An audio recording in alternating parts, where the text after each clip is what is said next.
so much for joining us.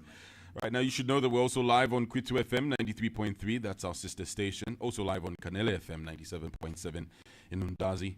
Also live on the Hot FM Zambia Facebook page. Feel free to head over there and leave a comment in the comment section, and we may just, throw your comment right here as we're having our conversation. Now, Mr. Mwananjiti. Yes, sir. Parliament yesterday unanimously voted for Constitution Amendment Bill number 7, which is awaiting presidential assent. What are your thoughts on what happened in Parliament yesterday? Right. Before you talk about what happened in Parliament yesterday, let me just join the queue to congratulate you as Hot FM for clocking 20 years. Thank you. And I want to say this. The first time I came to Hot FM for a small arrangement. Now you've grown, and that's what growth means. And it's very impressive. If anybody could see that, you could actually see and understand why there was a tussle and issues in Parliament. My view is that Zambia must grow. And what you saw yesterday in Parliament was that a vote took place, and as you rightfully capped it when you were discussing before I came in, what parliamentarians did is what they are elected to do. They are there to make laws. Of course, we are a democracy. And because we are a democracy, we value the right to dissent. Dissension, as you saw yesterday, is part of the game. So the issue is that the Bill 7 historically has gone through, and it now awaits presidential assent. When that happens, clearly we have an opportunity to open a new chapter in as far as Zambian democracy is concerned. And I've said this, and I must say it. We must move towards managing our democracy. A democracy which is not managed, as the world has shown, presents many challenges. So we are at a point where Zambians can author their own story. What happened yesterday is indeed commendable. It happened.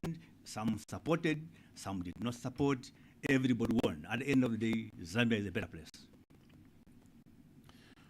Now, when you talk about Bill 7, yeah, there's always questions of where it came from, how it was drafted. The first time we heard of it was from to oversee this process, and they went around the country. After they submitted their report, the concerns were not put into Bill 7. So what are your thoughts on how this process has gone? Because many people have questioned this process, saying it's unconstitutional and the people were not involved in the drafting of those clauses there. So the question is loaded. I think the key thing is to unpack it. First and foremost, let's get one thing absolutely clear. We get one thing absolutely clear. First and foremost, every government anywhere in the world works on the basis of utmost good faith. So the moment we invite an aspect of distrust in the way government functions or which minister should do what, then you are setting up yourself for serious challenges. So one of the things I want to put on the table here is that in as far as governance is concerned, which is one of the reasons why the human rights movement pushes for evidence-based fact-finding, is that we need to shove away rumors, innuendos, and insinuations. Because as you see, and I liked what you said with your colleague much earlier, when somebody called and was talking about money having exchanged hands, and you say there is no evidence. So the same principle applies. If you are raising issues of the process, the question is very simple. Was the process followed? And that falls in the purview of the Attorney General, who will be able to guide the government machinery on what they should do. In as far as the bid to touch on the Steering Committee, let me just say that the committee is a spokesperson who is very competent in these issues. So as far as I'm concerned, I speak from a governance point of view. And from a governance point of view, the question is simple. There is no merit in the argument or view that what happened yesterday was unconstitutional. It's actually a decision that comes from a bad place of thought. Because as you know, the world has seen how rebels have become in the government. So, in other words, if, for instance, you had a situation where there was an insurgence and rebels took over the control of government, they become so and so, quote unquote, legal. But are they legitimate? So, similar question comes in. How do you propose to make any laws when you are not a member of parliament? The most you can do is to lobby, is to persuade. Now, when we lobby and persuade, we expect either we'll be supported or not be supported. Now, what happened yesterday for me was a serious exposition of how you look at things. For instance, I cannot to believe that no MP voted against the bill. I cannot believe that no MP abstained. And I'm only saying that because people are saying that we will do X, Y, Z. So in other words, they were lying. They didn't tell you the truth. So for me, I want to proceed on the basis that, one, we have an elected government in power. And that government must do things, that it does things according to the rules of the game. And we are here. You are beneficiaries of the right to expression as a radio station. But the responsibility still remains and retains with you. To what extent, for instance, will you allow this station to be used to disseminate falsehoods? That's very important, because I still need to be told, pointed at, to say, look, the Supreme Court, the Concord, the courts, they have said this bit of what happened is illegal. I have not seen that. And also to underline, it's not true that this matter was before the Supreme Court. It was the Constitutional Court. Yes, some people have been the Supreme Court. Which Supreme Court? And which court ruled it illegal? So those are the areas of the Constitutional Court gave a judgment, and they said that there was no widespread consultation, and and the Constitution is a people-driven document. And we can't quarrel with that. Right. They made that so observation. What do you think of the process as to where Bill 7 came from and how it found itself back into Parliament after the Constitutional Court made that judgment? What I see is that, if you recall, contrary to the widespread view that the courts demanded that the bill be withdrawn, it was never withdrawn.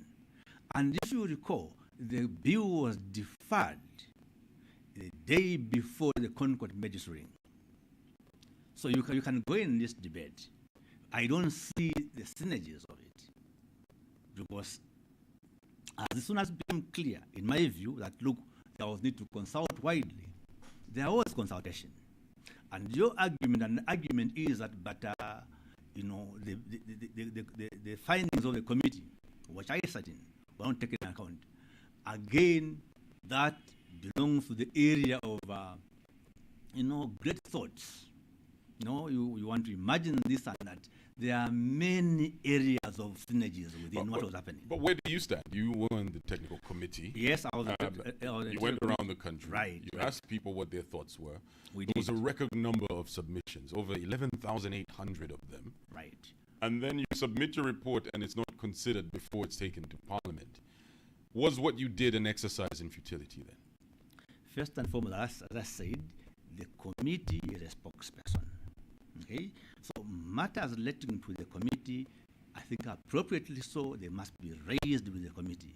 In as far as relevance is concerned, there is no way anybody can argue that what I do today cannot be a factor tomorrow. We did our work, and our work ended as making a submission to the president, and we did that. What you did was a response to what the Constitutional Court said, isn't it? That there was need for widespread stakeholder consultation. At a personal level, I was consulted, are you available for this task? And I said, okay, it's a noble, legal, legitimate task. Yes, I am available. But you were aware of what you were doing and why you were there. Maybe let's be clear. Was it wrong? No one's saying it's wrong. So you were on the technical committee. Right. And you had a specific function. Yes, and we did. You knew what you were there to do. Yes, and we did that. You did it, and then whatever you did wasn't considered. No, but you see, before the bill was taken to Parliament, isn't it? First and foremost, I think we have gotten to a party where you are talking about what you think, what I think. I am saying. I'm telling you what the chief government spokesperson said. There was not enough time to consider what you put on No, the table look, with your I report? think the best person to answer that particular question is, one, the chief government spokesperson himself or our spokesperson of the committee. To say, look, we have evidence that whatever you did was thrown out. Again, the question comes, one of the things which I think is good about the law is people tend to take into account irrelevant considerations. Remember, are you there was running around in circles? no. Let's get things. You with ask reality. my question. Don't give the impression that I'm not answering your question. I've asked you a specific question. Yeah, and you know And I've given don't- you the reference as to where it came from. There's the Shisha. chief government spokesperson. He came out and said that whatever the work that you did as part of that committee was not considered So how when does that become a bill problem? was Wait a tabled minute. in Parliament. In terms of value addition, where is that? How is that an issue? Because look, You don't see an issue we with did what we with did. taxpayers' money being used on an exercise, and then the report that you issue So isn't your considered. issue is that taxpayers' money was used. Is that your issue? That's one of the issues. Well, that's one of the issues. Do you? So for me, Are you okay with how this has been handled? I am Or are you- absolutely. Let me put it clear. I'm absolutely okay with what has been happening. With What going happened. around the country and everything We you went, did not being we considered. went around the country. There is one thing you can take away. For instance, proportional representation has been taken on board. It was there, and we heard about, and I'm very happy for that myself. Delineation is a fact now. So the question is how we proceed. Those things were considered, Yes. right? So I mean, in the bill, I don't but- want us to look at things. but in- when you went out and spoke to stakeholders, whatever they said was not considered before the bill was taken back to Parliament. Let me put it this way, Tisha. This will not be the first and the last time that a committee has made the recommendations and none is taken now. Here, That's not the point. The some- point is no, no, that's we should look at that's it. your point. We should look at what's Remember, happened here now. there is me and you. You are asking me your point, Right. and I'm But giving a response You based on what you are asking. We're talking about the present, and we're talking about Bill 7 specifically. Yes. And the exercise you undertook was very important because the country needed to know what everyone thinks. And we did that. And we were told there was a record number of submissions, 11,800 Yes. voices Yes. or submissions, if you Yes. like. And then that's just not considered for no, Bill but 7. I don't think I don't agree with you on that. No, There were it's not me saying it. synergy- It was the no, chief no. government spokesperson Look, that said it. you know, he said it, and So he's you not- don't agree with him? He said, no. Let's not. Natural justice is very important. If you want a health debate, bring him here. Then he can answer for himself. Well, but he already said it. No. A debate. What he said and a debate are two things. What would you like to debate This is him a on? debate with you. You are saying he said, and I'm saying he said what he said, and I'm saying what we did is what we did. So where is the confusion? Where is the problem? Because before you come to the conclusion that you are dancing around issues, because I am responding to you based on what I know, what happened, what will happen. Did you hear what the chief government spokesperson said about Maybe the you can technical repeat committee? it for me. then I think I've said it like Please. 5 or 6 times already, that Oh. your work was not considered Okay. as the technical committee. And There was not enough. There was as not I enough time. said, So the question is, I- did you hear it when he gave the statement? Did No, you? I didn't hear him speak. So you're not aware that what you did wasn't considered for Bill And 7? what I know, as a matter of fact, that we gave a report which is publicly available. Okay. So And what you know is what you I know- submitted and you. What I know Right. is that it was made very clear, very clear that whatever is not part of the object of the bill, okay, will not be factored in. So there is a way some things are said and not said. So there is no contradiction whatsoever.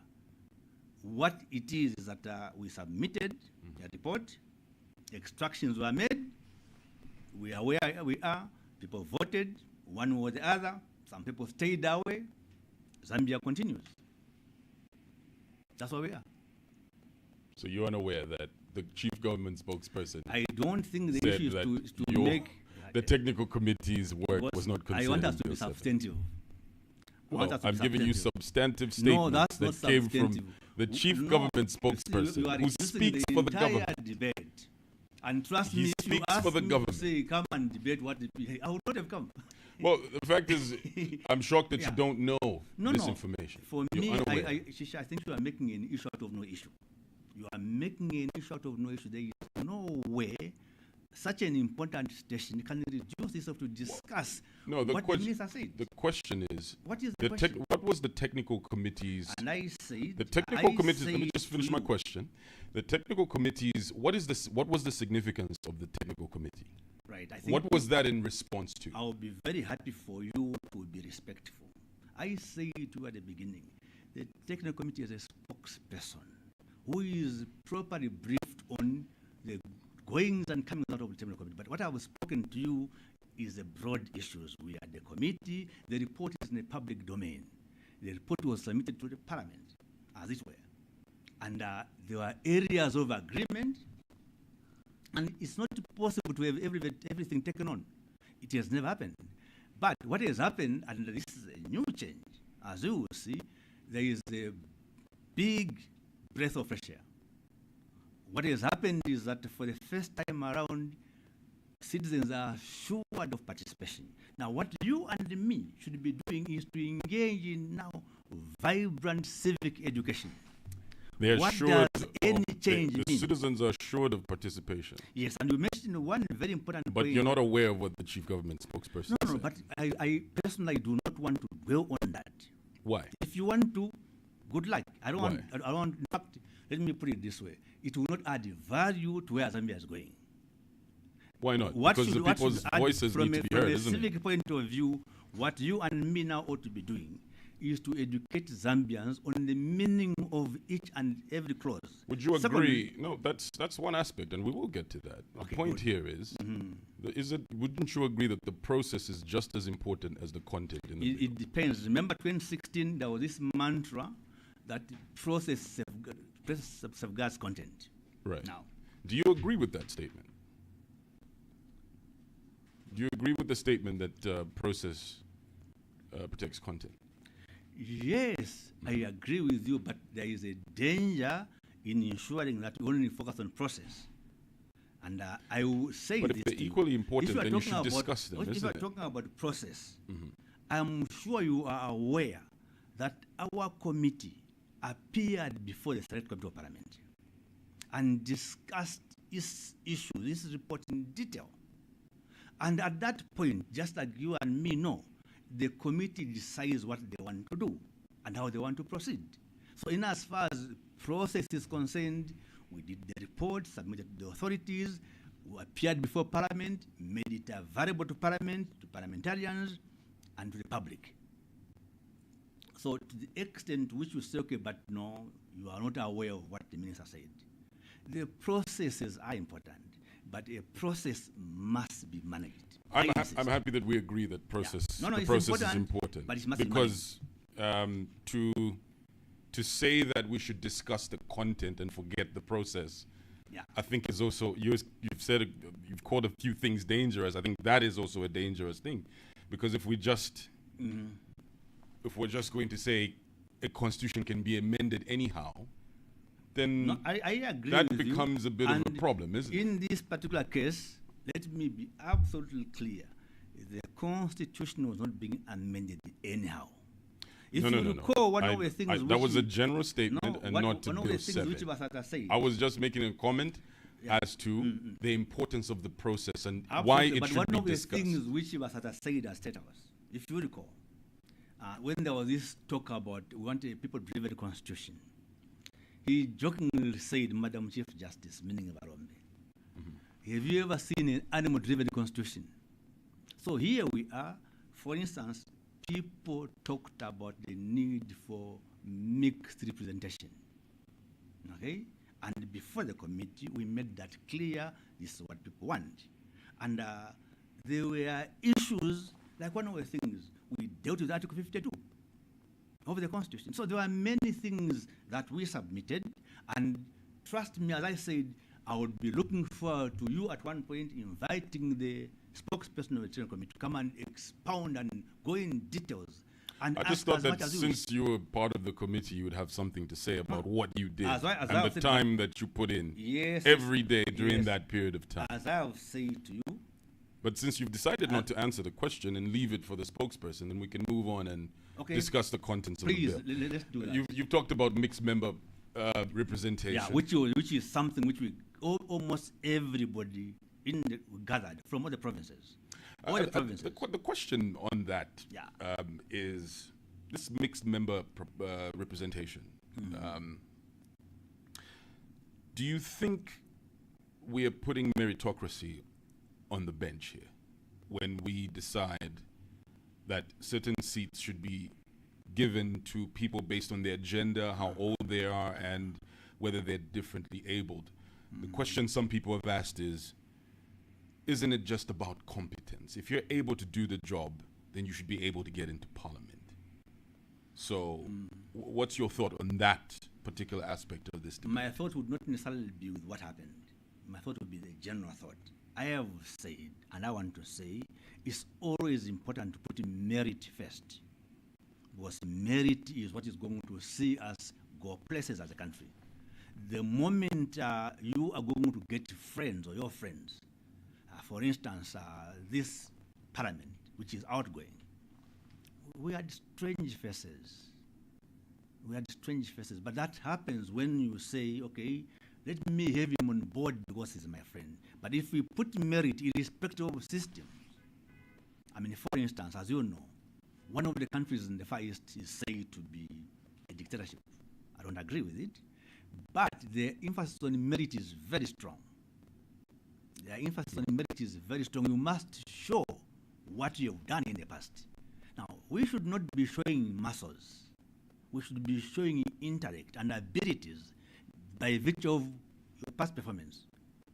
If you can show that you have done X, Y, Z, therefore you merit to serve Zambia better. Why not? So I don't think merit is going to be sacrificed. It depends on, in fact, there is now pressure on you and me and the political parties to ensure that who they bring on board adds value to Zambia. So I know this was, you're saying a lot of people agreed with this as being part of the technical committee. You went around the country, and that's one of the clauses that a lot of people agreed to. But on that side of merit, how do you protect that? How do you protect it not having people who are just placeholders, but making sure that they're there because they actually deserve to be there? Civic awareness. We must educate our people. For instance, I was massively and properly impressed by your area discussions. I said, but this is good. When I think it was the lady who was saying, but look, what happened to the voting? People told us something else, but something else happened. So you need to up the game in terms of monitoring. If I come here to drop a statement, okay, can I speak to it? And can you verify that what I'm saying is indeed true? It might take, for instance, would be that if somebody alleges something serious, that look, this process is illegal, then I must quickly check what does the law say about that, so that then I'm on firm ground. So equally, on the issue raised, you, me, and many others have a duty to ensure that our members of parliament, our political parties, don't encumber us with problems. Is this not a populist clause that's been introduced? This is why I'm saying to you, democracy as a concept has got many problems. Democracy as a concept has got many, many problems. And it is for you and me as for people to say, okay, we have this clause. How do we ensure it serves us better? But you can also leave it to expedience. And at that point, you and me might have challenges. So it is for us to ensure that we now popularize. People must understand who gives the constitution and why. For instance, if you go to the deep ends of Zambia, okay, rural areas of Zambia, those people there, they are Zambians, they vote. And those people, they pay taxes. So are you sure that their benefit to Zambia is only in problems? I don't think so. We must get to a point where safe delivery is assured to everybody. And how do you ensure that? By emphasizing on merit. You are not going to have a member of parliament make laws and then abandon those laws in preference of illegalities. That is not correct. If you make an accusation or allegation, please back it with facts. For instance, it's factual that we have members of parliament who have basically abandoned their seats for whatever reasons. That's a fact which can be verified by anybody. So let's proceed on the basis of order. And I will say this also. We need order in order for us to move progressively as a country. Just on this mixed member representation, some say this is just the president being given more power. Because, and then also there's the aspect of him having more people he can nominate in parliament, from 8 to 10. That's giving the president even more people he can appoint in parliament. That when it's time to vote on bills or just policy, that gives him more numbers in parliament. What do you say to that? There are two ways of looking at it. If he is going to nominate people who are extremely good in what they're doing, and they are supporting a good cause, why not? But if he's going to nominate people who are challenged in many ways, and who are simply voting without understanding what they're voting, then there's a problem. But So can which is democracy why I function when it's tilted on one side? I have said to you, one of the things that Africa and Zambia must do is to invest in strengthening your institutions. Here, Hot FM, good example of part of the fourth estate. But look at the journey you've walked from time you formed. Very impressive. I wish that was the case for everybody. So in other words, I'm saying to you, democracy is garbage in, garbage out. You bring garbage, you get garbage out. It's as simple as that. So if you and me desire a better Zambia, then it's for us to impress upon the political leaderships. It doesn't matter which political party. Guys, leaders, this is what Zambia wants, and that's what we'll settle for. We must get to a point where we say that on this score, I will agree with Chisha because it's making sense. Here, Chisha, no, I'm not with you because you're not making sense. So that's where I'll take it. We get a democracy which we want. How would we want to bake our democracy? What do we want out of our democracy? How do we want to be known? Are you not concerned the president will have more seats and that then gives him more power? Why would I be concerned? Because I saw Zambia under one party state where everybody belonged, all the members of parliament belonged to one political party. But the same parliament was extremely effective. Check the records. Same parliament of similar people, same. So what I'm saying to you, you and me have a duty to educate each other. And I can tell you, based on what I was seeing, it appears people are doing something like, okay, why won't you eat candy? You say, no, I don't like eat candy. Why? Just. That can't pass. You must say, I don't want to eat candy because it makes me sick for the following reasons. Then people will listen to you. But if you just say, just. So yes, I hear you. When you say, isn't democracy in danger? Democracy right now is in danger. Because you have each and every Jim and Jack, and I respect everybody. Everybody can vote for anything. And at the end of the day, if you go back to the origins of democracy, where it came from, you could not vote if you didn't have ownership of something substantive. Because there's something to protect.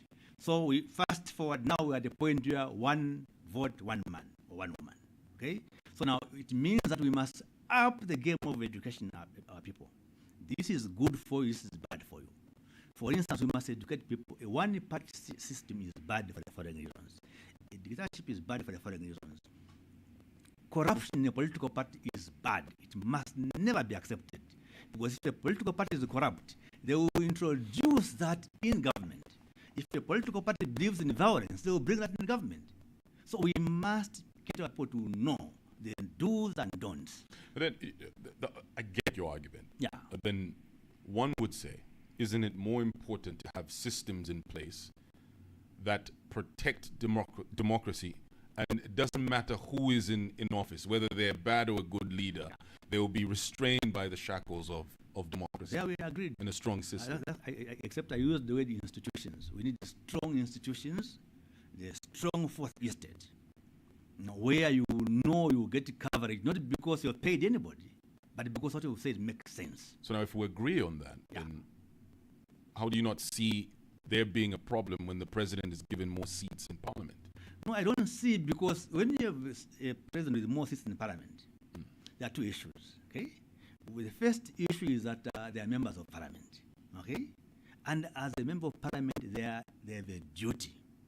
Of course, there is an aspect of them towing the party line, okay? But you can only toe the party line if what is being proposed is in sync with legality. Remember, there is a law in Zambia, and there is a holding by the Supreme Court that superior orders are not part of our kit of growing. So if you get superior orders which are not in line with what must be done, reject them. As simple as that. So we are at a point where we must ask ourselves a question. In order for Zambia to move from point A, B, C, D up to Z, what do we need? What measures should we put in place? How strong should our institutions be? I have heard things like, no, but we don't have sufficient mines. What stops Zambians from having mines? Very simple. You have licenses. What stops you from having mines? Issues of capital. We must get to where others have gotten and say, how have they done it? So we are not talking about impossibilities. There are plenty possibilities. So the way to go is not to suffocate ideas, not to block anybody, but let the popular will at any one point in time emerge. All right. If you just tuned in, this is the Hot Seat here on Hot 87.7. My name is Chisha Mwambe. I'm your host. My guest is Mr. Ngande Mwananjiti. He's a lawyer and he's also a governance and human rights activist. Thank you very much to everyone leaving their comments on our Facebook page. Also, if you're tuned in on Kanele FM 97.7 in Nundazi, good morning to you. Also, if you're tuned in on our sister station, Kwitu FM 93.3, good morning to you as well. Let's look at some of the other, clauses that have caused some debate, in sections of society. One of them having to do with members of parliament, the party that they belong to having powers to choose what happens when they vacate a seat. Some people saying this takes away power from the people. They go out and vote for who they want, and the party can then, just to avoid by-elections, pretty much choose who will govern or just who will oversee such people. Isn't that happening already? I mean, don't we have a scenario, a situation where if a particular person is preferred by the party, the person either will hold the seat or will get the nomination, even when their output is extremely questionable. So, for me, the question is, what do we want as Zambians? Who, for instance, like you said something, I think it was you, Chisha, you said we must get to the point where we scrutinize our candidates. It was you, yeah. We must say. It was my colleague. It was your colleague. Zulu. Okay, Yeah. okay. If somebody is putting themselves for election, let's ask a basic question. Who are they? What do they stand for? What have they done? How will they represent us? We should not just say, okay, this person is standing on this ticket, which I like. But then if that choice is taken away from the people because the party gets to choose, doesn't that stifle that particular aspect of that argument? This is what I was saying. We must have a discussion as a people. What do we think is preferable? What do we want as a people? Democracy, remember, you can't have a 10-year child driving. The law is very clear about that. But so that is positive discrimination. So it's a question of what we want. What I hold as a view is a view which I hold. But we must get to a point where we say, okay, Zambians, this is what they have agreed on through their reps in parliament. And which is why I am saying, and I'm sure you're also saying, it is important that the men and women who represent us must be on top of things. They must understand what it means to carry that job of representing 20 million people. That's what it is. So they must go in there, understand when they must leave parliament, when they must abstain, and when they must make noise. Now, this brings me to a very important aspect of advocacy. Advocacy has got two distinct clear legs, which have been hijacked or are confused. There is loud and quiet advocacy. Loud advocacy comes in when nobody is listening to you. You just make an issue, you want to demonstrate until somebody hears you. But quiet advocacy is more effective because you have access We have had people talking to ministers, head of state. Then you say to yourself, what are you advocating for? Make your point. Give and take. That's how it works. That's how the world works. I can't hear, as I said before, I can't come here in your station and do as I please. I must follow the game, the rules of the game. Is there any other clause that you think is very important that people should be discussing and maybe isn't getting as much attention? For me, the question is not really a clause. It was responded to at I like the fact that now we are going to have more constituencies. Okay? Delimitation. Why do I like delimitation? Because it affords people an opportunity to participate in governance via a model which we clearly can work very well if we refine it and continue to refine it. That is through the CDF. So clearly, if one constituency was getting 40 million and is now in 2, then it will get 80 million. So there is better engagement and the participation by citizens. We can't just reduce citizens to voting and paying taxes. No, let's share the burden of development. But the delimitation report that this was based on has not been released. Is that a concern for you? It is a concern, not so much a concern which will creep my thought. It's a concern that issues like that belong to the public domain. Okay? But as you see in many instances, something like, let's take the good example of somebody being locked up in the cells. I used to think it's a very bad thing until when I was doing my life, I realized, okay, you are locked out either because you're a danger to society or for your own good. So again, it depends on the circumstances which govern a particular situation. So that's not a concern for you? No, for me, I'm saying it's a concern to the extent that I've qualified. I've qualified to say you and me will not get to know what dynamics are at play, because which is now belongs to the realm of statecraft. Okay? Yeah, because there's been talks that there's plans for the UPND strongholds to have more constituencies under this delimitation that's been agreed upon, and that would give the president even more power because you have more seats in parliament, and he will easily get that two-thirds majority required, which effectively would make him, one would say, a dictator. I agree with your fears. I'll call them fears, and our fears belong to the realm of emotions. And one of the things I said much earlier, I would not want us to dwell on an aspect of rumors and an aspect of I've heard this and that. I know, for instance, but I've not seen it. I know that in 2020, somewhere there was a proposal to do the limitation of constituencies. Okay? I don't know what happened. So I am not properly prepared to talk about something that I've not seen. But the point is, wouldn't it be prudent to have the delimitation report so that people vote or give their submissions based off of a document that they've seen? So that if they don't agree with the plans in place, they would say no. And if they like what they've seen, then they would say yes. I think let's deal with what is on the ground as at now. What it is that Bill 7 has gone through, which gives Pali and Zambians more opportunity to participate. So now the question rests with the ECZ. However you look at it, delimitation will be done by them. So the question is, what will they do and how will they do it?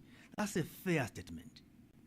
Then some what will they do and how will they do it? Some because people will look at the ECZ and say the chairperson has been seen with UPND regalia in the past, and some even call her a UPND cadre, so she could manipulate the delimitation process. I would be saying that is mischievous, because the fact that I am coming out of Hot FM doesn't make me an employee of Hot FM. The fact that one is wearing a Chelsea or Man U or Arsenal T-shirt or shirt does not make them a player or a member of Arsenal. So if she has been... But then there would be a supporter of that team. So even if they were not a member, they would be a supporter. No, they may be a supporter. If I wear Manchester United jersey, then I support Manchester today, United. Whether you like it or not, I'm going to walk out of the Hot FM. Does that make me a shareholder of Hot FM or a staff member of Hot FM? No. a guest of whatever. I was a guest of you. So your concerns are real. The issues of perception. The issues, okay, this person, are they not friends? This person, they were in this situation. Like, for instance, I will tell you, if I was to go on that rule that, look, no, I can't mix with this person because I know them from somewhere, then I will be in trouble because I know so many people in both the UPN and the PF and MMD. I know some quite well. So then the question is, for me, is what she's doing professional? And I don't think she's only a commissioner. She's the chairperson of the commission. She doesn't make decisions by herself, as far as I know, unless the ball game has changed.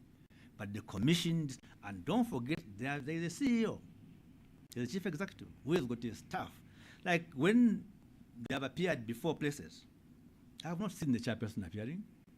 I have seen the CEO appearing and giving the projections of the. So some of the fears, to be honest with you, from a governance point of view, are extremely mischievous. So you're not concerned at all? I will not be concerned. That's a non-issue. I will not be concerned because I will tell you, for instance, when I was very active, I had, a very, very hard time with President Chiluba. But afterwards, we were good friends. Okay, I would sit with. In fact, the first time after he left office. Yeah, the first time I ate cassava and groundnuts, it was with Chiluba. I said, you showed me how to eat it. I said, oh, so it's nice, it's good. So for me, the question is, what is your intention? She is there as a professional. Okay, if she decides to do other things, hey, let's blow the whistle. A professional that's been seen wearing UPND regalia. For me, that's not a concern for you at all. It's not something that. Because I've given you examples, except you want to rub it in. I say at one of the stations, they claim that it was MMD. They say MMD cadres have been seeing harassing people. I said, how do you know they were wearing MMD colors? I said, you know what? We have had incidents of people staging roadblocks wearing police uniform, and yet they're just criminals. So I would be wary to take a position based on the fact that you saw her wearing UPND regalia. Okay? I'll be very aware of that. I mean, look, I deal with the people who wear many colors. So I can't say, look, I can't deal with you because I'm wearing a different color. Aren't those semantics? I don't know what you mean. I mean, just putting arguments on the table that it's like you're ignoring the reality of something. No. But just looking at all other aspects of it rather than the actual thing. Let me be absolutely clear. And I'll give the example of the president. The president is UPND, but he is a president for all. When he contracts a loan, it is not a loan for UPND members. It's a loan for Zambia. CDF is a government program. It's not a UPND program. Okay? CDF is a government program. The chairperson of the ECZ is overseeing a government institution. ECZ is a government body. So the rules of the game must apply.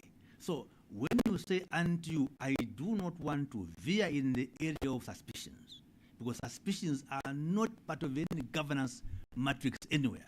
If anything, they have just brought problems to certain jurisdictions, serious problems, including civil wars. We don't want to be there. 2026 elections approaching. Do you have any thoughts on the potential impact of this bill on Zambia's democratic process and voter engagement? Well, what I see a situation where those who believe they have got what they wanted will see to themselves to support what has happened. In the same way I said of the PF some time back, I say it will be very difficult for any part to root out the PF from where they have taken universities, for instance. Because those people are seeing those things for the first time and they were happy with it. So, similar situation, you have had no constituents to yourself for decades and decades. Of made submissions, you have cried. Certain is given to you. The reaction will be appreciation. So now it becomes a political issue for politicians to understand that no, what has happened is a reality of governance and government. It's got nothing to do with attributing a particular success to a particular line.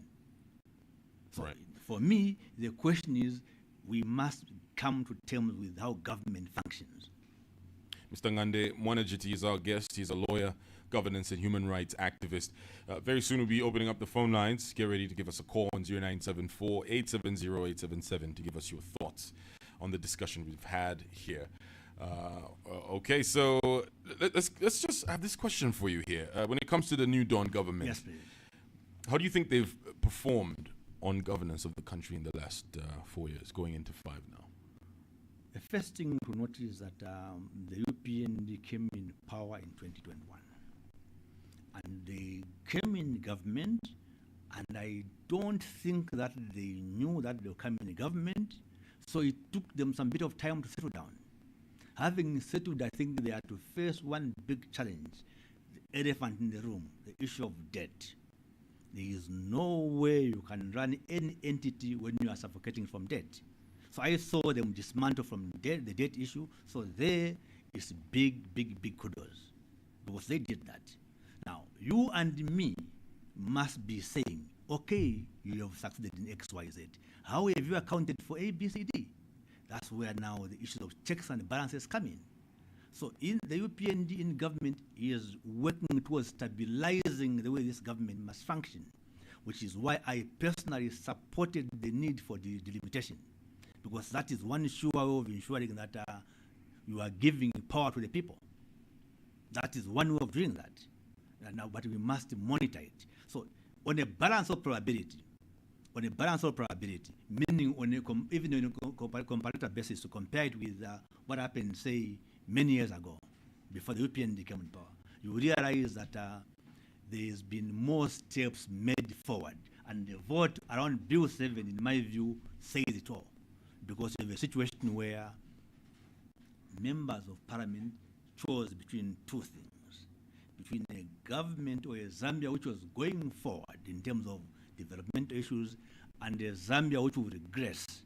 So they chose the earlier, meaning that we're at a point where things could be looking better, but you and me and everybody else, the media in particular, we play a role of ensuring that the checks and balances are effectively administered. Now, having said that, the checks and balances are never part of insulting. Never. I think we can agree on that. How do you think the opposition have been treated during the UPND's good question administration? Firstly, I have not seen opposition political parties whose activities have been constrained.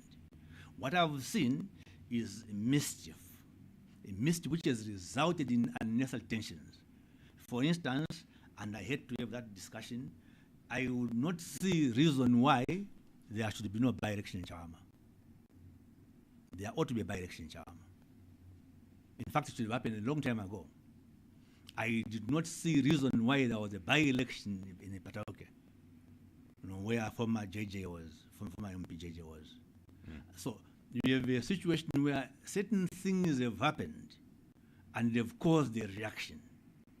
And that reaction is necessary for governance to take root and in order to maintain law and order. Order, as you can say, and I'm happy of mentioning, from a human rights point of view, you cannot enjoy rights in a situation which is pregnant, for lack of a better word, with challenges of violence. Because it means you will be running battles.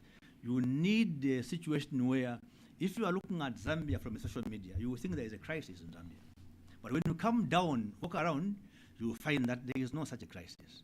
And then lastly, I've been going to shopping malls, not to buy anything, but to see. And I've seen that parking is a challenge. Okay? So there is a mismatch between what people say about the cost of living being very hard. Okay?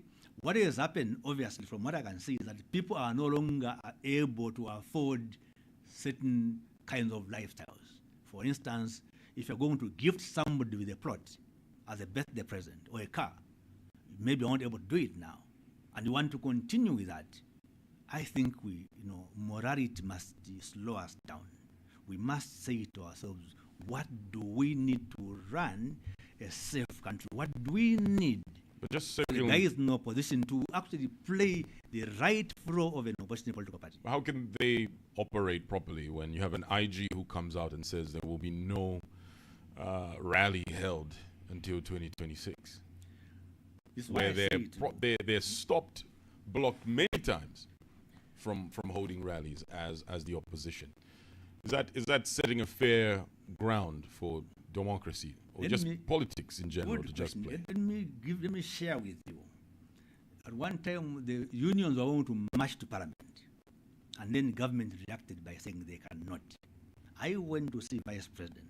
That time I was very active. I said, you know what? Allow them. And said, but with this information, I said, okay. So I went to the union leader. I said, guys, don't bring these people. Your thing will go on. And I personally monitored it. And then driving this Land Cruiser, at the back of Land Cruiser were two people, Guy Scott and Michael Sada. I said, no, but you guys, this wasn't part of the deal. You can't be doing that. In other words, I'm saying it's how we do it, not what. It's the how. And I think where there is deficiency is the aspect of how to manage opposition politics. If you look at one of the descriptions of one of these countries, they said we boast with a loyal opposition. And in those functional arrangements, the government machinery will give advice to both the government and the opposition.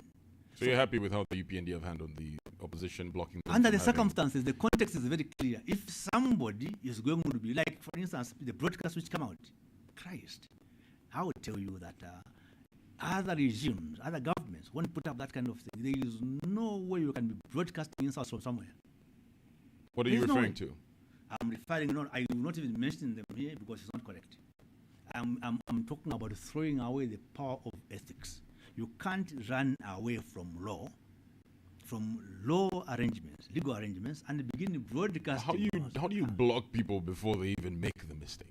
No. Before they even given a chance to make a mistake, you block them. You see, From one- actually one holding of the things, rally. Tisha, which is very important, is that, No, because the whole point has been Yeah. there's a security threat, is what's always being mentioned. Yes. We don't know what this security The threat problem is. which is there And how is, long is this security threat going to last to a point where opposition parties can't hold rallies? How are they going to put their message across? You know, Shisha, you've teased something which I didn't want to say, but I'll say it, and What's I think I commend you.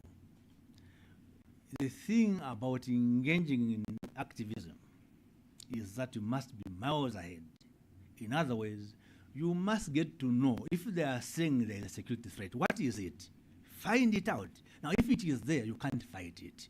Remember, not even the executive can ask for details of what is happening. Operational issues are issues of the IG. They deal with them themselves, they know how to deal with them, and the policy is that of government. But they get directives, don't they? Or You a agree. directive, but it cannot be a directive of illegality. It cannot be. For instance, it would be something like, okay, if you have that information, don't allow that to happen. And in my view, that would be correct. So the challenge is, how do you organize something? It's not a threat to No, democracy. it's not. It's not a threat to democracy me that put it this people way. can Let- just decide whether the opposition Let me hold prob- rallies or not. I don't know how to simplify it. Let's take late Bin Laden. Okay? If he suddenly woke up in Zambia and he forms a political party, okay? Well, that's a very extreme example. No, it's a I'll good, say. but that's a good example because you cannot have a situation where A known terrorist wakes up from the dead and forms a political Okay. party. Okay. How do you think the security wings would let's, respond to that? let's- That's not even anywhere near to what the reality is on the let's ground deal today. with something where, for instance, there are a few people who I know about certain controversial things.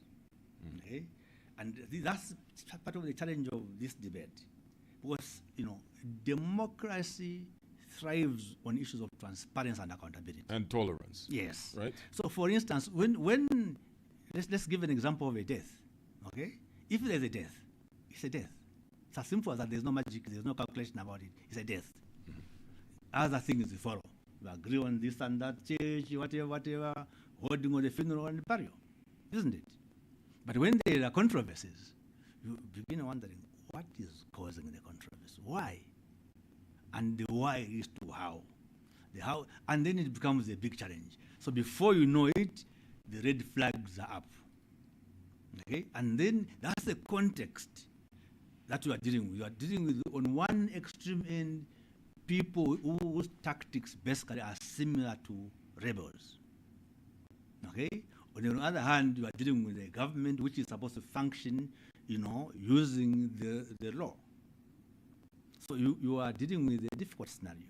So that's why I am saying, and I'm making a case to you that perhaps as a people, we need to get to a point where we say, what kind of political formations do we need?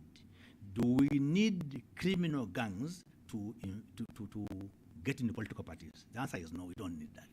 Are you saying they're criminal gangs? Yes, there are some criminal individuals who have gotten, yes, I'm saying that. And that's based off of what proof? Based on a pattern of events. Which pattern of events? A pattern of events. For instance, there is a death which is shrouded in kind of like mystery. Which one? Let's not get. There's been a death of this leader. I'm asking you for empirical evidence. So if you're going to mention something, you should be able to the good put it on the table. I'm very happy that we're not in court. If it was in court, I would have come prepared and said, look, X person. But there are people listening, and there are people who respect your opinion. And when you put something on the table, you should be able to unpack it. What I put on the table is that human rights abuses are in many areas. When there is a pattern, look at the pattern of people who are appearing in court. Okay. Now you say that they are being victimized by who? You are answering to the law. The law says if you do X, Y, Z, you must respond to it. And indeed, as you saw from Given, he says, I've been cleared by the courts. He was right. He was cleared by the courts. Okay? Again, I don't want to go in details. But if you look at the pattern of who is appearing in court, ask yourself, why are they appearing in court? And those are the criminals you're talking about. Look, my friend Jisha, you are appointed, very lucky to be appointed as a minister. And you go and steal. What is that? There is no way a minister can do that by himself. No way. It's an impossibility. It is an impossibility. Well, Mr. Mwananjiti, let's involve the listener. Feel free to give us a call, 0974-870-877. Call us now. Let's hear from you if you have a question or contribution for our guest, Mr. Ngande Mwananjiti. He's a lawyer, governance and human rights activist as well. You're listening to the Hot Seat on Hot FM 87.7. It's time for you to call now and get involved. Call now and get involved. All right, give us a call, 0974-870-877. What is your contribution this morning? Hello, good morning. Good morning, Chisha. Good morning. What's your name? This is Peter. Good morning, Mr. Mwananjiti. Good morning, sir. Yes, we are listening. You are speaking very well. Thank you, sir. I just want to share What's your name? Sorry? two things here. Peter. Peter. All right, please go ahead, Peter. Yes. Yes, Mr. Mwananjiti, I want to learn from you on the two system, which is first past the post and mixed member proportional presentation. Sorry, which one is democratic when it comes to elections in our country? Secondly, on delimitation, Article 58. Clause 6 states that the names and details of boundaries of constituencies and wards shall be published in the Gazette and come into effect on the next session of Parliament or councils. So now my question is, do we see this passing of Bill 7 favoring the ruling party when it comes to election in 2026? I just want to learn from you. Thank you. All right, thank you for your call. Let's pick up some more calls and we'll allow you to respond. And also, if you have a question, feel free to drop a comment in the comment section on the live feed of this program. Go ahead and do that. You find it on Hot FM Zambia. Hello, good morning. Yes, sir. Good morning. How are you, Combs? Doing good, thank you. How are you? I'm fine, thank you. Is the same Mwananjiti was part of the legal technical committee? Yes, he is the one. What's your name? Submission was rejected by the government? What's your name? Wow. Sorry? This is Lawrence on the line here. Yes, Lawrence, go ahead. Yes, thank you. It's so sad to hear the old man, talking the way he's talking on yesterday. This is man respected when you're speaking for the nation, not for the stomach. You understand? Lawrence, I won't allow you to speak of the guest in that manner. Let's discuss ideas and issues and not attack personalities, please. I will speak ideas. Please. Forget about that. I'll speak for the nation, not for the stomach. My stomach, no. I'm not talking about it. Lawrence, I'll actually ask you to withdraw what you just said there. Because I've withdrawn what I said. All right, thank you. Please. Now, coming to the issues. Today, Zambia total dictatorship. In the last 4 years, no political party can able to vote values in this country. Okay? Now that we have passed this bill, we give so much power to one person. I don't know where we are going. You know, if this is the future I want for his grandchildren, I don't know. But as I speak right now, Zambia's democracy is dead. The parliament, so the people are dancing, parliament is gone. The issue of governance, this is gone. I don't know if you sit to set your conscience. Is this a kind of country? I think we lost Lawrence there. Yeah, Lawrence, do try and call us back. But I think we sort of get a gist of what you were trying to say there. Let's try and pick up another one, and then we'll allow our guest to respond. Hello, good morning. Good morning. Morning. We're having trouble hearing you clearly. What is your name? My name is Joseph on the line. Joseph, do you have us on loudspeaker? Yes, sir. Just take us off loudspeaker, please. Hello? Joseph? Oh, trouble with that line there. We encourage you to try and call us back. Hello, good morning. Then we lost that line there. But let's get to the two calls we got there. We'll pick up some more. Peter asking about that mixed member system, first past the post, and also thoughts on Article 58. Okay. I think let's begin with the last question. Lawrence. Yeah, with Lawrence. Sure. He is expressing his views, and we must respect his views. And I think I like the fact that you basically said, look, no, this is how we do things. And I'm grateful for your intervention. Let me say that it is not true to suggest or indicate or insinuate that Zambian democracy is dead. Zambian democracy will only die when all Zambians die. We have a duty and responsibility to engage in effective checks and balances. And for me, and where I stand, I would like to say that I see a future which is bright, because that future revolves around one thing, which is broader participation. We must have participation in governance, and we must hold our leaders accountable. No leader must masquerade or indeed is an angel. And that's why we've been failing. We've tended to make leaders feel like they're angels. No, we must, at any one point in time, ensure that our leaders do what they must do. Save the people of Zambia. Then there's a question. What was the question of Chisha on Bill 7? On who? Peter? It's Peter, the first one. The first call was Peter. Yeah, Peter was asking about the mixed member. Yes. Representation and first past the post system. And then you asked something about Bill 7. Anyhow, the mixed member representation is a development which is going to be new in Zambia.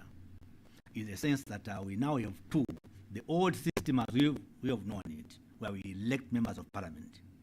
And then the reserved seats, which are a mixed member.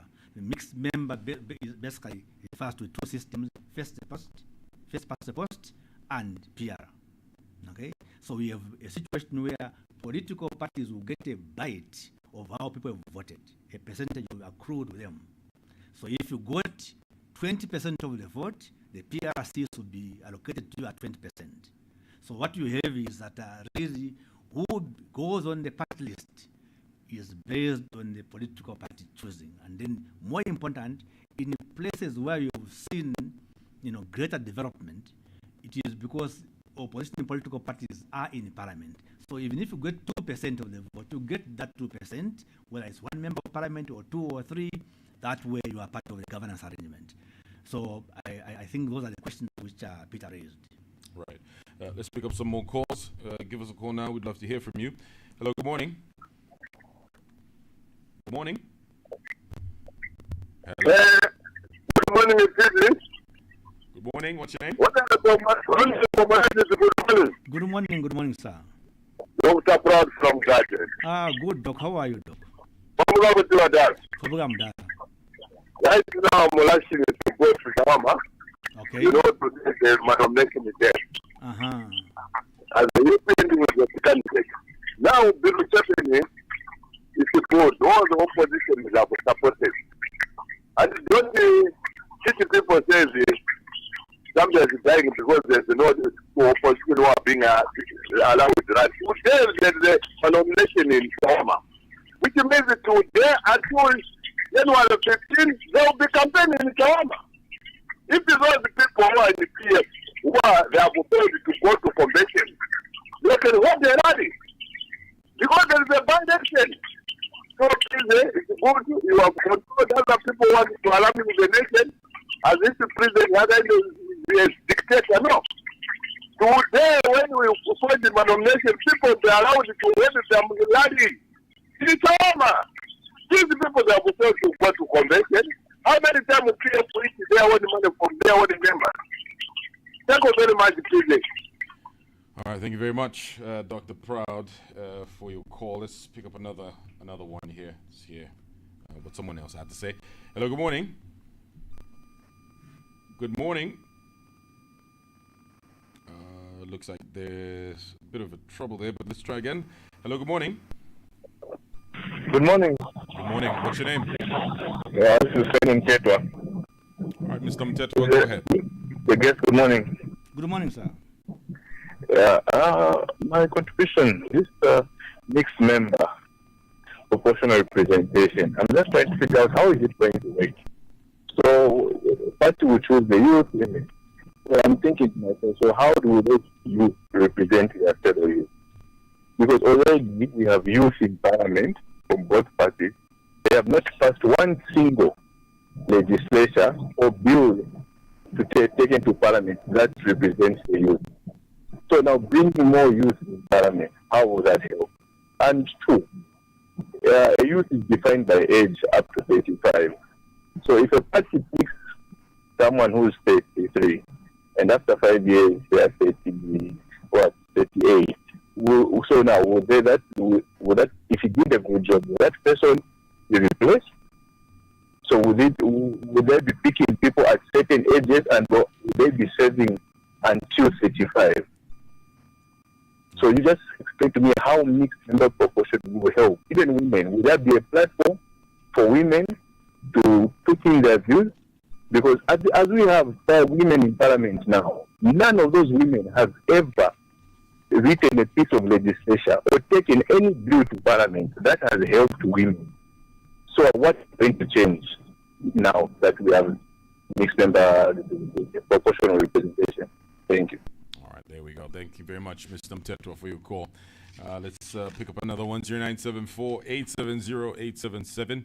What's your question or contribution to the conversation we're having here on the hot seat with Mr. Ngande Mwananjiti, who's a lawyer, governance and human rights activist. Hello, good morning. Good morning, Matiz. How are you? Good morning. It's actually Chromes. Yeah, Mr. Chromes, how are you? I'm okay, thanks. How are you? Yeah, you are speaking to Mr. Chikwabi. How is the guest? Thank you, madam. Okay. Okay, yeah. Please go ahead, Mr. Chikwabi. Yeah, you know, Chromes, it's very, very unfortunate that even that guest can say that democracy in this country is not dead. Democracy in this country is finished. If you can look at the police IG, can come open and say that you opposition, if you want to make a rally, what you are going to say, can you give me? What power is that which can be given to the IG? Have you seen? People in this country, they are struggling. You're able to see the Speaker of the National Assembly dancing. You are playing football, me and Mr. Chromes. When I lose, then the referee started dancing for Mr. Chromes. What type of democracy that? But let us be very serious. By human rights, can you work according to the expectation of the Zambians? People in this country have seen that some candidates at the nomination day, they have been abducted. If you see what happened by election in Rwanda, Socialist Party member was abducted. What is that? Let us be very serious when explaining these issues. People of Zambia, they are watching. Doesn't mean that when you are on the mouths, you think that people, they don't see. They are able even to see. Look at the parliament, the way the presiding officer is doing there. It is showing that when a member of the opposition stand, you hear the speaker of the election in Karapansi way. People in the ruling party, they are freely debating whatever they want. They can shout, they can do whatever they want. We need you to conclude, please. We need you to conclude, please. In conclusion, you are human rights, I'm sure have done the service to this country. People are not with you, they're able to see what is happening on the ground. Thank you very much. Thank you very much for your call. All right, Mr. Mwananjiti, Dr. Proud, Mr. Mtetwa, and Mr. Chikubabe there. Your response. Yeah, my response is simply that I like what Proud said. Dr. Proud basically is calling a bluff to what some people are saying. He is saying there is a nomination or there are opportunities for rallies in Chawama. And I'm hoping to see that there has been dynamic engagement. Because clearly, that's not a province which is being regulated by anybody. There is a by-elections, and the rules of the by-election, they govern. So I am looking forward to that picture of a situation where participation is rigorous and is effective. And that points to the fact that we have to make a choice. Do you want to believe that democracy is normal, or you want to believe that democracy is a possibility? I end there. But I'm going to ask a question on the mixed reps and how is it going to work? You're asking about the intricacies of That's this, right. The details and the rules and the regulations of it will be clearly given out by the Electoral Commission of Zambia. But in general, what happens is that the modification is on the reserve seats. The other seats of first past, they continue as usual. Now, the other one, which is basically PR, which ultimately refers to mixed member representation, the reserved seats are a proportion of what a political party gets in the many elections from the first post. So once that is done, the question then, we continue working as Parliament works. Now, he raises an issue, but there are youths in the Parliament. What have they done for their fellow youths, and how are they going to represent them? Again, that's a detail. In my view, the youth must lobby each other and ensure that their reps do the right thing. And the same answer goes to women organizations. They must lobby who is going to represent them, lobby their fellow women. But I must caution, the fact that one is gone there as a youth, or as a woman, or as a disabled person does not insulate them from criminal prosecution if they are involved in crimes. If they are involved in wrongdoing, it's wrongdoing. They are not going there as a woman or as a youth or a disabled person who is involved in wrong things. Same with other elected members of Parliament. We are pushing for an agenda where we begin to interrogate who is our MP, so that at the end of the day, we are happy with the outcome of what they put. And then, is it Mr. Kroma? Mr. Chikubabe. Mr. Chikubabe raises issues. He is concerned that the human rights movement is betraying people. And I actually, at some point, he fell short of saying that I am doing that. And I can tell you, my brother, I don't know how old you are. I don't need to know how old you are. But I've stood on these platforms to say one thing about participation. You must participate, and you must participate within the four corners of the law. You must promote the rule of law. The rule of law is different from the rule of man. Democracy in Zambia is very much alive today. It will be alive tomorrow. And it's you and me who make it alive. And let me end by saying that if you are a listener of 5FM, they do talk about the need, or they define democracy as that game where you are able to put up with the views of somebody you don't like. So you cannot therefore make a conclusion that things are gone because you have challenges with the police. I, speaking to you, have challenges with the police. But I've made my case to say, look guys, I think this and that thing we are doing is wrong. Let's push this right. So democracy is a process. It's a process. You are here today, you are there tomorrow. And please, I ask you to continue participating. Don't give up on your country. It is your country. Mr. Chukwubabe has a few concerns about the speaker dancing after the bill went through. Well, I've heard those. I must say I didn't see her dance myself, but I've heard people complain that she was dancing.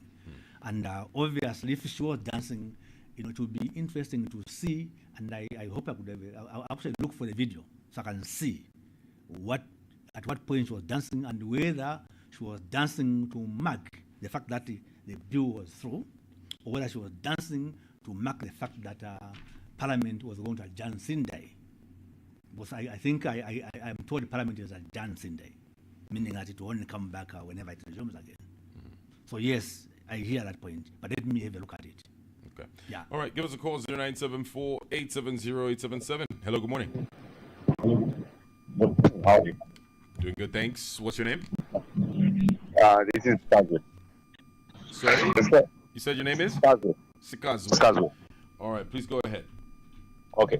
So, Chisha, Yes, sir. you've asked several questions to that man, and there are a lot of questions that you didn't answer. You're trying to beat about the bush, and everyone, well-meaning Zambian can tell that that man is not being truthful. He enjoyed his part, and he shouldn't excuse that they were not. He obviously went there to just get paid. He got his share, and that's it. Whatever he's saying is not true. You can tell by the way he's responding to that. Sikazu, when you say he got his share, what are you referring to? Well, it wasn't working for free. No one will step away from the house and then you leave your family without getting your bonuses. You're just getting your bonuses when you're working. Are you talking about That's what I his mean. work? Are you talking about his work on the technical committee? His work on the technical committee, yes. Okay. So him doing that work was doing it to get paid. Obviously, we'll get bonuses. Not that he was being given some money for what and that. No, I'm not alleging anything. But I'm talking about the bonuses that comes with the work that he was doing, and he did get his share, and that's it. Nothing. He wasn't doing anything meaningful, anything to help the Zambian people. No, he wasn't doing it for the Zambian people. He was doing it for himself and his family. Thank you. All right, Sikazu, thank you for your call. Would you like to respond to that? Yes, let me respond. Please. They say that he who goes to equity must go with clean hands. My name, Mr. Skazwe, is Ngande Mwananjiti. My NRC number is 344-185-11, and I'm on 0977-77-6191 for sevens. So if you are desirous of engaging with me, please let's do that in a civil manner. If you are willing to discuss in a civil manner, please come through and I will tell whether you are genuine or not if you reach me in the course of the day. If you don't, then I will have no reason to follow up on your concerns. Thank you. Okay, so you're open to have a conversation. I'm very open to have any discussion with anybody. Yeah. Okay. All right. Let's pick up our last call and then we close the program. Hello. Good morning. No, good morning. Good morning. What's your name? You said your name is Mr. Ngulube. No, Alex. Alex. Alex, sure. Yes, Alex. Go ahead. Yeah, just a concern. I'm feeling the problems from which I am beginning. Sorry, Alex, we're having trouble hearing you. If you have us on loudspeaker or you connected to a Bluetooth device, just disconnect all of that so we can hear you. Oh, okay. Yeah. I get you. You can get me now? Yeah, so much better. Go ahead. All right. I'm saying I've been following the program. And I bet Mr. I've just forgotten the name. Mr. Mwananjiti. Yes, Mr. Mwananjiti. How are you, sir? I'm okay, Chief. And how are you? I'm okay. Thanks, Alex. Yeah, we appreciate for your loyalty to the nation. But I'm so disappointed in you that the moderator is asking you questions that you are not answering. I bet you are putting into the bush. The question that I also really want to get the answer is the Constitution Amendment. Was the process followed from A to Z? If the answer should be yes or no, but it seems that you are just beating through the bush. You are not giving a clear answer. that the moderator is asking you. So please, if at all you can be so clear about it, we appreciate. Thank you, sir. All right, Alex, thank you for calling. All right, that's our last call from Alex. Going back to the process of the amendment bill. Right. Your I think, thoughts? yes, let me be absolutely and abundantly clear. I said that the entire process was anchored on legality. And we had the Attorney General, his entire team weigh in to ensure the process was followed. So the answer is yes. Yes, yes, yes. The process was followed.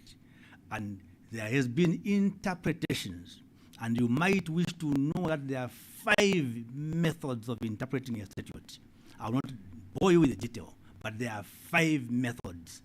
Outcome, whatever you interpret must be consistent with reasonableness. It must be reasonable, it must be legal, that kind of thing.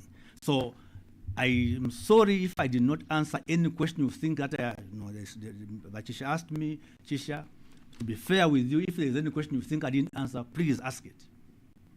Well, we've come to the end of the show now. So I want to be on record as saying that if there is a question I didn't answer, please do ask it now or thereafter. I mean, even if I was to ask, you wouldn't have enough time to respond to it. Is that so? So that's the issue. There will be some other time. Right. Let's find some time to find chat some other that. time. That's right.